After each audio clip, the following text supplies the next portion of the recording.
नमस्कार, good morning सभी को। स्वागत है आप सभी का आपके अपने परिवार साइन एजुकेशन पे। तो आज हम डिस्कस करेंगे 13 फरवरी के करंट अफेयर के बारे में। तो जितने भी इंपॉर्टेंट क्वेश्चन हैं जो सुर्खियों में बने हैं वो सारे के सारे हम इस वीडियो में डिस्कस करने वाले हैं। तो क्लास इंपॉर्टेंट रहेगी तो शुरू से लेकर लास्ट तक जरूर देखना। और जिसको इस क्लास की पीडीएफ फाइल चाहिए वो टेलीग्राम चैनल ज्वाइन कर लेना, जिसकी लिंक इस वीडियो के डिस्क्रिप्शन में दे दी जाएगी। तो देखो हमारे इंपॉर्टेंट क्वेश्चनों में सबसे पहला क्वेश्चन है, विज्ञान के क्षेत्र में महिलाओं को प्रोत्साहित करने के लिए केंद्र सरकार द्वारा किस पोर्टल को लॉन्च किया गया? तो बताओ इसका आंसर क्या हो जाएगा। तो देखो पहला ऑप्शन है शिक्षा सारथी, दूसरा है स्वाति पोर्टल। तो हमारा ऑप्शन हो जाएगा यहाँ पे ऑप्शन 2, स्वाति पोर्टल। विज्ञान के क्षेत्र में महिलाओं को प्रोत्साहित करने के लिए केंद्र सरकार के प्रधान वैज्ञानिक सलाहकार प्रोफेसर अजय कुमार सूद ने भारतीय राष्ट्रीय विज्ञान अकादमी में स्वाति पोर्टल लॉन्च किया है। स्वाति पोर्टल को 11 फरवरी 2024 को लॉन्च किया गया। स्वाति पोर्टल से तात्पर्य क्या है? Science for women A technology and innovation. तो याद रखना, ये डायरेक्ट क्वेश्चन बन सकता है यहाँ से। स्वाति पोर्टल का उद्देश्य विज्ञान की विभिन्न क्षेत्रों में महिलाओं को बढ़ावा देने के उद्देश्य से लॉन्च किया गया। स्वाति पोर्टल को national institute of plant genome research द्वारा विकसित किया गया। तो ये भी याद रखना, किसके द्वारा विकसित किया गया? Institute of plant genome research के द्वारा। अगला क्वेश्चन है, हाल ही में आईसीसी अंडर 19 एक दिवसीय विश्व कप का खिताब किसने जीता? तो बताओ इसका आंसर क्या हो जाएगा। ये टीम देख के आपको लग रहा होगा ऑस्ट्रेलिया इसका आंसर हो जाएगा, यानी ऑप्शन 3 यहाँ पे हमारा करेक्ट आंसर रहेगा। ऑस्ट्रेलिया ने 15वें आईसीसी अंडर 19 एक दिवसीय विश्व कप 2024 के फाइनल में भारत को हरा के ये खिताब जीत लिया है। तो फाइनल के अंदर कौन कौन सी टीमें थी? एक तो हो जाएगी ऑस्ट्रेलिया और उसकी दूसरे सामने कौन है? भारत। तो ये भी याद रखना। अंडर 19 विश्व कप का यह मुकाबला 11 फरवरी 2024 को दक्षिणी अफ्रीका के विलोमुर पार्क, बेनोनी में खेला गया, जिसमें ऑस्ट्रेलिया ने भारत को 79 रन से हराया। कितने रन से? तो आंसर रहेगा हमारा 79। इस मुकाबले में भारतीय टीम के कप्तान उदय सारंग थे, जबकि ऑस्ट्रेलियाई टीम के कप्तानी किसने की? भोज विजयन ने। भारतीय टीम इस खिताब को कुल 5 बार अभी तक जीत चुकी है। कौन कौन सी सन में? तो देखो 2000, 2008 में, 2012, 2018 और 2022 में इंडिया ने ये खिताब अपने नाम किया है। अगला क्वेश्चन है, फ्रांस के बाद हाल ही में किन देशों ने यूपीआई शुरू किया है? तो कुछ दिन पहले हमने डिस्कस किया था, फ्रांस में यूपीआई स्टार्ट हो गया है। तो उसके बाद में अभी हाल ही में 2 देशों ने और किया है। कौन कौन से हैं? तो पहला ऑप्शन है श्रीलंका, दूसरा मॉरिशस, तीसरा जापान और चौथा ऑप्शन है ए व बी दोनों। तो इसका आंसर क्या हो जाएगा? ऑप्शन 4 यहाँ पे हमारा करेक्ट आंसर हो जाएगा।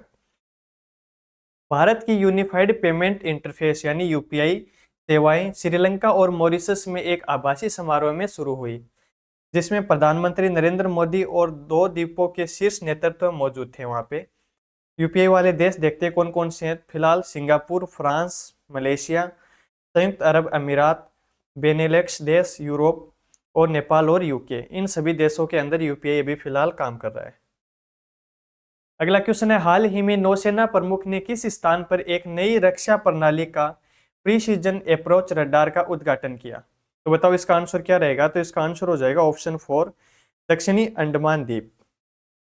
याद रखना, दक्षिणी अंडमान द्वीप में नौसेना प्रमुख कौन है? तो हमारा आंसर क्या हो जाएगा? आर हरि कुमार। तो ये भी इंपॉर्टेंट फैक्ट है, यहाँ पे डायरेक्ट क्वेश्चन बनता है कि नौसेना प्रमुख फिलहाल कौन है। तो आंसर क्या रहेगा? आर हरि कुमार ने अंडमान और निकोबार द्वीप समूह में एक नई रक्षा प्रणाली प्रीसीजन अप्रोच रडार यानी PAR का उद्घाटन किया। नौसेना प्रमुख ने PAR का उद्घाटन दक्षिणी अंडमान द्वीप पर स्थित INS उत्कर्ष में किया। तो इस जहाज का नाम क्या है? INS उत्कर्ष। प्रीसीजन अप्रोच रडार का निर्माण चेन्नई की एक कंपनी के द्वारा किया गया। तो ये भी याद रखना, किसके द्वारा? चेन्नई की एक कंपनी के द्वारा। PAR, अब देखो इसका कार्य क्या है। तो कार्य क्या है? PAR भारी बारिश और कोहरे जैसी कम दृश्यता वाली स्थितियों में भी विमान को सुरक्षित रूप से उतारने में मददगार होगा। तो ये इसका मुख्य उद्देश्य है लॉन्च करने का। अगला क्वेश्चन है, किसके द्वारा चेन्नई ओपन ATP चैलेंजर का खिताब जीता गया? तो बताओ किसके द्वारा जीता गया? तो आंसर क्या रहेगा हमारा? ऑप्शन 2, सुमित नागल के द्वारा, यानी ऑप्शन 2 हमारा यहाँ पे करेक्ट आंसर रहेगा। सुमित नागल ने शीर्ष वरीयता प्राप्त लुका नार्दी को सीधे सेटों में 6-1 और 6-4 से हराकर चेन्नई ओपन ATP चैलेंजर खिताब अपने नाम किया है। नागल SDAT चेन्नई स्टेडियम में चेन्नई ओपन में पुरुष एकल स्पर्धा जीतने वाले पहले भारतीय बने हैं। तो इस वजह से ये क्वेश्चन यहाँ पे इंपॉर्टेंट हो जाता है, तो ये थोड़ा सा ध्यान देना है इस क्वेश्चन पे। नागल 100 ATP अंक और 18,230 अमेरिकी डॉलर हासिल करके पहली बार दुनिया के शीर्ष 100 में शामिल हुए हैं। उन्होंने 100 ATP अंक और 18,230 अमेरिकी डॉलर यानी 15.13 लाख रुपए का फायदा हुआ। नेक्स्ट क्वेश्चन है, किन भारतीय खिलाड़ियों ने 75वें स्ट्रेंजा मेमोरियल टूर्नामेंट में स्वर्ण पदक जीते? तो बताओ। देखो, पहला ऑप्शन है अमित पंघाल, दूसरा सचिन कुमार, तीसरा अरुंधति रॉय और चौथा है एक और भी दोनों। तो हमारे यहाँ पे ऑप्शन 4 करेक्ट हो जाएगा, यानी अमित पंघाल और सचिन कुमार दोनों ने स्वर्ण पदक हासिल किया है। डिटेल देखो, अमित पंघाल और सचिन कुमार ने 75वें स्ट्रेंजा मेमोरियल टूर्नामेंट में क्रमशः 51 kg और 57 kg वर्ग में स्वर्ण पदक जीते हैं, यानी एक तो 51 kg में और दूसरा 57 kg में स्वर्ण पदक हासिल किए हैं। आगे देखो, निखत जरीन, अरुंधति चौधरी, बरूक सिंह, सगेल सेम और रजत ने अपने अपने भार वर्ग में रजत पदक हासिल किए हैं। आकाश और नवीन कुमार ने कांस्य पदक के साथ समापन किया, जिससे भारत की कुल पदक संख्या कितनी हो गई? टोटल 8 हो गई, जिसके अंदर देखो स्वर्ण पदक भी हासिल है और रजत पदक भी है, तो और ये कांस्य पदक है नवीन और आकाश के द्वारा। तो टोटल मिला के कितने पदक हैं? 8 पदक जो भारत ने अपने नाम किए हैं। अगला क्वेश्चन है, हाल ही में किसे KPP नाम्बियार पुरस्कार से सम्मानित किया गया? इंपॉर्टेंट क्वेश्चन है, तो इसका आंसर क्या रहेगा? तो आप जानते होंगे इनको, ये है S सोमनाथ, यानी ऑप्शन 3 यहाँ पे हमारा करेक्ट हो जाएगा। Institute of electric and electronics engineers यानी IEEE के द्वारा केरल अनुभाग ने इसरो अध्यक्ष S सोमनाथ को 2024 के PP नाम्बियार पुरस्कार से सम्मानित किया। सोमनाथ ने इसरो के चंद्र अन्वेषण कार्यक्रम चंद्रयान 3 में महत्वपूर्ण भूमिका निभाई। मानवता के लिए प्रौद्योगिकी को आगे बढ़ाने में IEEE दृष्टिकोण में उनके महत्वपूर्ण योगदान के लिए केरल में व्यक्तियों या समूहों को सम्मानित करने के लिए वार्षिक पुरस्कार की स्थापना की गई थी। तो इसमें किसको मिला है? तो आंसर रहेगा S सोमनाथ को। और इनका मुख्य उद्देश्य क्या था? चंद्रयान 3 में महत्वपूर्ण इन्होंने भूमिका निभाई थी। अगला क्वेश्चन देखो, अंतर्राष्ट्रीय डार्विन दिवस कब मनाया जाता है? तो बताओ इसका आंसर क्या हो जाएगा? 12 फरवरी, यानी ऑप्शन 2 यहाँ पे हमारा करेक्ट आंसर हो जाएगा। 12 फरवरी को विकासवादी जीव विज्ञान के जनक चार्ल्स डार्विन की जयंती के उपलक्ष्य में डार्विन दिवस के रूप में मनाया जाता है। तो साइंस वालों के लिए इंपॉर्टेंट डे है। यह दिन विकासवादी और पादप विज्ञान में डार्विन के योगदान पर प्रकाश डालता है। डार्विन ने प्राकृतिक चयन द्वारा विकास पर अपना कार्य एक पुस्तक on the origin of species के रूप में प्रकाशित किया। तो पुस्तक का क्या नाम है? On the origin of species.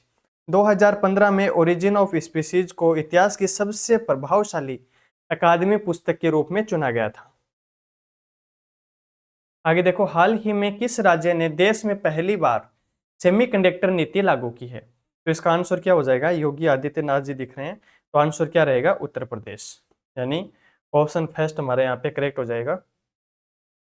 UP ने देश में पहली बार सेमीकंडक्टर नीति लागू की। कानपुर और झांसी के बीच बुंदेलखंड औद्योगिक विकास प्राधिकरण के संगठन ने राज्य सरकार की पहल को उजागर किया। उत्तर प्रदेश ने गहरी रुचि और कई प्रस्तावों को ध्यान में रखते हुए एक समर्पित सेमीकंडक्टर नीति बनाई है। आगे देखो, किस राज्य सरकार द्वारा एक समर्पित AI शहर स्थापित किया जाएगा? AI की फुल फॉर्म क्या होता है? Artificial intelligence. तो इसका आंसर क्या रहेगा? ऑप्शन 3 तेलंगाना। तेलंगाना के द्वारा देखो, तेलंगाना सरकार 50 एकड़ से 100 एकड़ तक के एक समर्पित AI शहर स्थापित करेगी। सरकार शीर्ष वैश्विक और राष्ट्रीय प्रौद्योगिकी कंपनियों को अपने AI केंद्र स्थापित करने के लिए आमंत्रित करके हैदराबाद और तेलंगाना को देश की AI राजधानी के रूप में स्थापित करेगी, याद रखना। अगला क्वेश्चन है, हाल ही में उषा किरण खान का निधन हुआ है, वे कौन थी? तो इसका आंसर क्या हो जाएगा? साहित्यकार। ऑप्शन 2 हमारे यहाँ पे करेक्ट हो जाएगा। हिंदी और मैथिली की प्रवक्ता लेखिका उषा किरण खान का पटना में निधन हो गया। तो उनका सब्जेक्ट क्या था? हिंदी और मैथिली। वे 82 वर्ष की थी। वर्ष 2011 में पद्मश्री उषा किरण खान ने मैथिली उपन्यास भामती एक प्रेम कथा के लिए साहित्य अकादमी पुरस्कार जीता? वर्ष 2015 में भारत सरकार ने उन्हें पद्मश्री से सम्मानित किया था। आगे देखो, हाल ही में किस देश की राष्ट्रपति कैटलिन नोवाक ने इस्तीफा दिया? तो इसका आंसर क्या हो जाएगा? हंगरी। यानी ऑप्शन 4 हमारे यहाँ पे करेक्ट आंसर हो जाएगा। हंगरी की राष्ट्रपति कैटलिन नोवाक ने इस्तीफा दे दिया, और इसकी वजह क्या थी इस्तीफा देने की? तो देखो, उनका इस्तीफा बच्चों के यौन शोषण मामले में फंसे एक शख्स को माफी दिए जाने के विरोध में यह मामला उजागर हुआ। नोवाक ने अप्रैल 2023 में एक बाल गृह के पूर्व उप निदेशक एंड्रे के को माफ कर दिया था, और इसकी वजह से ये मामला यहाँ पे उजागर हुआ, जिसकी वजह से इनको इस्तीफा देना पड़ा। नेक्स्ट देखो, हाल ही में चेन्नई सुपर किंग्स ने किसे अपना ब्रांड एम्बेसडर नियुक्त किया है? तो इसका आंसर क्या हो जाएगा? कैटरीना कैफ। यानी ऑप्शन फर्स्ट हमारे यहाँ पे करेक्ट आंसर रहेगा। चेन्नई सुपर किंग्स ने इंडियन प्रीमियर लीग IPL 2024 के लिए कैटरीना कैफ को अपना ब्रांड एम्बेसडर नियुक्त किया है। 5 बार की चैंपियन ने नए सीजन से पहले अपनी जर्सी का लोगो भी बदल दिया है, और हमने कल परसों डिस्कस किया था कि चेन्नई सुपर किंग्स के अभी जो प्रायोजक है वो कौन बने हैं? तो एतिहाद एयरलाइंस। याद रखना, वो भी इंपॉर्टेंट फैक्ट था यहाँ पे। तो हमने 13 फरवरी के जितने भी इंपॉर्टेंट फैक्ट वाले क्वेश्चन थे वो सारे के सारे हमने डिस्कस कर लिए। वीडियो पसंद आई तो इसको लाइक करना, और रोज ऐसे अपडेट जानने के लिए चैनल को सब्सक्राइब करना। Thank you.